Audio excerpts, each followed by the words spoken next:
Hi అండి. ఇవాళ recipe వచ్చేసి సొరకాయ పులుసు అండి. దానికి కావాల్సిన ఇంగ్రీడియంట్స్ చూద్దాము. సొరకాయ ముక్కలు, ఉల్లిపాయలు, పచ్చిమిరపకాయలు, టమాటాలు. సో ఇప్పుడు ఈ సొరకాయ పులుసు మనం ఎలా చేయాలో ప్రాసెస్ స్టార్ట్ చేద్దామండి. ముందుగా దాన్ని కుక్కర్ తీసుకుని సొరకాయ ముక్కలు కుక్కర్ గిన్నెలో వేసుకోవాలండి.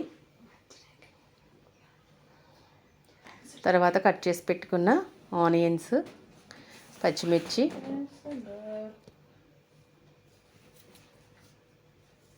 టమాటా ముక్కలు కూడా అన్నీ వేసుకోవాలండి. సో ఇలా వేసుకున్న వెజిటబుల్స్ అన్నీ మనం కుక్కర్లో ట్రాన్స్ఫర్ చేసుకోవాలండి. తర్వాత వాటిలో కొద్దిగా వాటర్ యాడ్ చేసుకోవాలి. ఎక్కువ పట్టదండి, కొంచెమే పడుతుంది. ఆల్రెడీ సొరకాయ అనేది వాటర్ కాబట్టి ఎక్కువ పోసుకోకూడదు, ఒక చిన్న గ్లాస్ సరిపోతుంది. సో మనం లిడ్ పెట్టేద్దామండి. కుక్కర్కి లిడ్ పెట్టేసి ఒక 3 విజిల్స్ రప్పించుకోవాలండి, సరిపోతుంది. స్టవ్ ఆన్ చేద్దాము. 3 విజిల్స్ వచ్చిన తర్వాత మనం ఎలా ఉందో మనం చూద్దామండి. 3 విజిల్స్ అయితే వచ్చేసినాయి. ఒకసారి మూత తీసి చూద్దాం. ఉడికాయండి బాగా, చూడండి ఒకసారి. అన్నీ ఈవెన్గా ఉడికినాయి. ఇంకా కొంచెం ఏదైనా పచ్చి ఉంటే కనుక 80% బాగానే ఉడికిపోయాయండి. ఇంకా ఏమైనా పచ్చి ఉంటే మనం పులుసు మరిగేటప్పుడు మనకి అది కూడా ఉడికిపోతుందండి. ఇప్పుడు మనం దీంట్లో కావాల్సినంత ఉప్పు, పసుపు, కొద్దిగా పసుపు,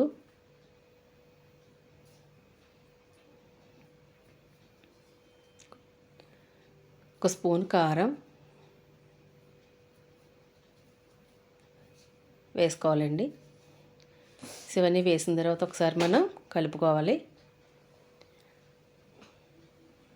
ఇంకా వాటర్ అనేది యాడ్ చేయకూడదండి. ఆల్రెడీ వాటర్ ఎక్కువగానే ఉంది కాబట్టి మనకి వాటర్ పోసుకోవాల్సిన అవసరం ఉండదు.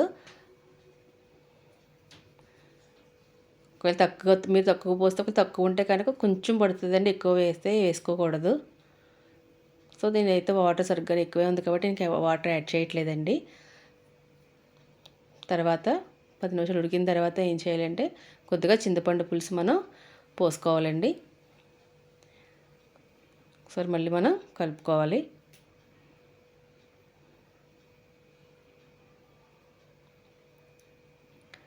ఇది ఎంత బాగా మరిగితే అంత టేస్ట్ వస్తుందండి. చింతపండు పులుసు పోసిన తర్వాత పైన కొత్తిమీర, కరివేపాకు అనేది మనం వేసుకోవాలి కంపల్సరీగా. కరివేపాకు అయితే చాలా టేస్ట్ వస్తుందండి మరిగేటప్పుడు. అది వేసుకోవడం వల్ల కంపల్సరీగా వేసుకోవాలి అటు కూడాని. సో 10 మినిట్స్ అయిన తర్వాత మనం చూద్దాం ఎలా ఉందో. ఓకే అండి, బాగా మరుగుతుంది చూసారా. వాటర్ కూడా ఎక్కువగానే ఉంది, బాగా పలుచగానే ఉంది. సో ఇలా ఉన్నప్పుడు, పలుచగా ఉన్నప్పుడు ఏం చేయాలంటే, సో ఏ పులుసు అయినా సరే బాగా పలుచగా ఉన్నప్పుడు మనం ఏం చేయాలంటే ఒక 2 స్పూన్స్ బియ్యం పిండి తీసుకుని వాటర్లో కలిపి సో దాంట్లోనే పోస్తే మనకి థిక్ కన్సిస్టెన్సీ వస్తుందండి, మరి పలుచగా ఉండదు. ఇది ఒక టిప్ అండి. సో ఈ పులుసే కదా, వంకాయ పులుసు అయినా, బెండకాయ పులుసు అయినా, ఏ పులుసు అయినా సరే బాగా పలుచగా ఉన్నప్పుడు ఏం చేయాలంటే 2 స్పూన్స్ బియ్యం పిండి తీసుకుని దాన్ని వాటర్లో మిక్స్ చేసి యాడ్ చేసుకుంటే థిక్ కన్సిస్టెన్సీలోకి వస్తుందండి. టేస్ట్ కూడా బాగుంటుంది. సో దీంట్లో కొంతమంది బెల్లం కూడా వేసుకుంటారని, బెల్లం కూడా యాడ్ చేసుకోవచ్చు. చాలా టేస్ట్గా ఉంటుందండి. కొంచెం పుల్లగా ఉందనిపిస్తే కనుక బెల్లం కూడా మనం యాడ్ చేసుకోవచ్చు అండి, టేస్ట్ బాగుంటుంది. సో మూత పెట్టేసిన తర్వాత మళ్ళీ తీసి చూద్దామండి. మరుగుతుందండి, దగ్గర పడిపోయింది, దగ్గరికి వచ్చేసింది. సో మనం చూసారా, బియ్యం పిండి వేసిన వల్ల కొంచెం థిక్ కన్సిస్టెన్సీలోకి వచ్చింది, మరి పలుచగా లేకుండా దగ్గరగా బాగుంది. ఇప్పుడు మనం పోపు అనేది వేసుకుందామండి. సో గిన్నె పెట్టుకుందాము.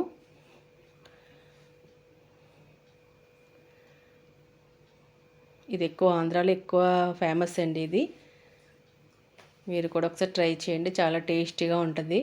ఆనపకాయ పప్పులో కాకుండా ముక్కలు చిన్న ముక్కలుగా కాకుండా ఇలా కూడా చేసుకుంటే చాలా బాగుంటుంది. కొద్దిగా సాంబార్ టేస్ట్లో వస్తుందంటే చాలా టేస్టీగా ఉంటుంది. ఇప్పుడు మనం తాలింపు అనేది వేసుకుందామండి. కొద్దిగా ఆయిల్, గిన్నె పెట్టుకొని ఆయిల్ పోసుకుందాము. సో మనం రెడీ చేసి పెట్టుకున్న పోపులు ఒకదాని తర్వాత ఒకటి వేసుకుందాం. ముందుగా వెల్లుల్లిపాయలు వేయాలండి, అవి కొంచెం ఫ్రై చేయనిద్దాం.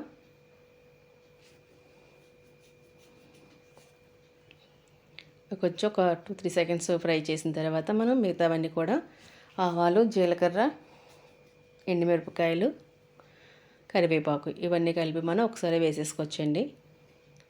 అవి కూడా బాగా వేగనివ్వాలి. ఒకసారి కలుపుకుందామండి. బాగా వేగాలండి. పోపు కూడా బాగా వేగితేనే టేస్ట్ అనేది వస్తుంది కర్రీస్. అందుకని కొంచెం పచ్చి పచ్చిగా ఉంటే అది టేస్ట్ అనిపించదండి. పోపు కూడా బాగా వేగాలి అన్నీని. మనం వేసిన జీలకర్ర, ఆవాలు, ఎండుమిరపకాయలు, వెల్లుల్లిపాయలు, కరివేపాకు బాగా వేగితేనే టేస్ట్ అనేది బాగుంటుంది. సో అవన్నీ బాగా వేగాలండి. కలుపుదాము.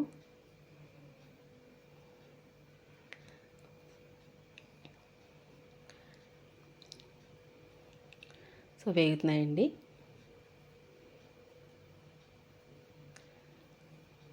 వేగాయండి, బాగా వేగాయి. ఇప్పుడు మనం దాన్ని రెడీ చేసి పెట్టుకున్న సొరకాయ పులుసులో ట్రాన్స్ఫర్ చేసుకోవడమేనండి.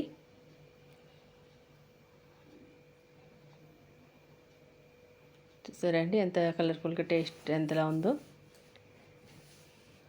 అంతేనండి, సో ఈజీ అండి రెసిపీ. చాలా ఈజీ, చాలా టేస్టీగా ఉంటుంది.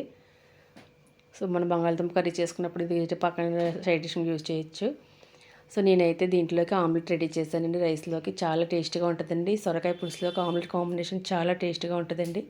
మీరు కూడా ఒకసారి ట్రై చేయండి. వీడియో నచ్చితే లైక్ చేసి, షేర్ చేసి, సబ్స్క్రైబ్ చేసుకోండి.